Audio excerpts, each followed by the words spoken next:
Hey first graders, today I'm going to read you guys A Tale of Two Beasts by Fiona Roberton.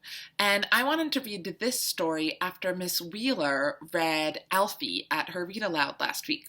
So if you were able to go to Miss Wheeler's read aloud, you can remember that Alfie was told from two perspectives. The first part of the story was told by Nia, the girl, and the second part of the story was told by Alfie, the turtle. And this one's the same. The first part of the story is going to be told by the girl, and the second part of the story is going to be told by this little squirrel. There's a dedication I also want to read to you. It says, "For David, there are two sides to every story, and then there is the truth." And that's a quote by Mark Twain. All right, let's try it out. I was walking home from Grandma's house through the deep, dark woods when I spied a strange little beast. He was stuck up a tree and whining sadly. "Feep, feep." And it says the deep, dark woods. Way out, picnic area. So I decided to rescue him. Feep! "I will call you Fang," I told him, and I wrapped him warmly up in my scarf and carried him safely home. I gave him a lovely bath and a gorgeous new hat and sweater and a delicious bowl of fresh nuts. I made him a beautiful house and gave him Lord Rex to play with. Fang's house.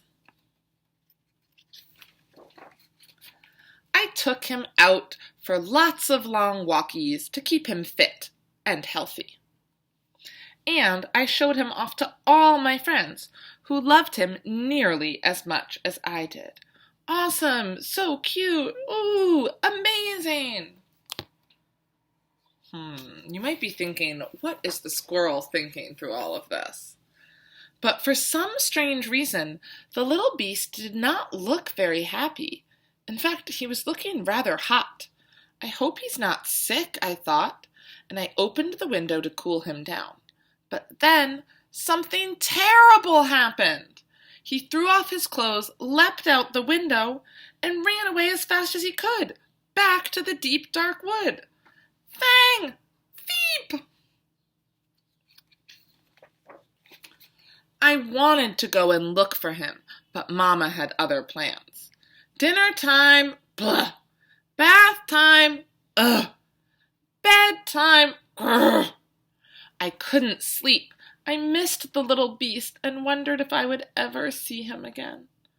But then a small, furry shadow appeared at the foot of my bed. The strange little beast had returned. He seemed quite pleased to see me, and I began to think that maybe, just maybe, he wasn't that strange after all. I wonder why he came back. And hopefully you're wondering the same thing. Now, next, we're going to read the second part of the story that is told from the perspective of the squirrel. And it says, A Tale of Two Beasts, the Terrible Beast. Part 2.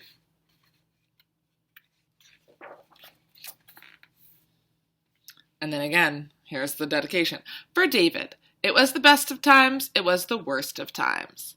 That's another quote. That one's from Charles Dickens. I was hanging from my favorite tree, singing happily to the birds, tra-la-la-la-la, when... Hey! I was ambushed by a terrible beast. Gruff! She growled at me and tied me up and carried me off to her secret lair. She made me disgustingly clean and dressed me up in a ridiculous hat and sweater and tried to make me eat squirrel food. She kept me in a tiny box with nothing for me to do and nowhere, for me to hang from. Home sweet home. She made me walk backwards and forwards and backwards again for no reason whatsoever. She showed me off to a herd of even wilder beasts who were just as terrible as she was.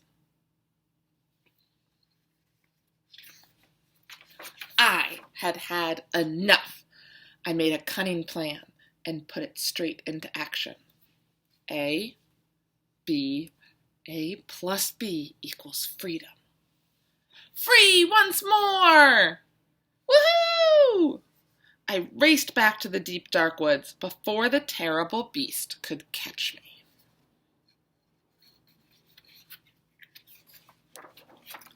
It was peaceful in the deep dark woods, a bit too peaceful perhaps, and also a bit wet. In weather like this, one could do with a nice warm hat.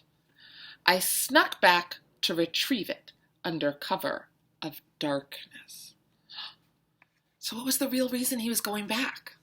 Was it to visit the girl? Or was it just to get his hat? Let's see. The terrible beast was waiting for me. She seemed quite pleased to see me, and I began to think that maybe, just maybe, she wasn't that terrible after all.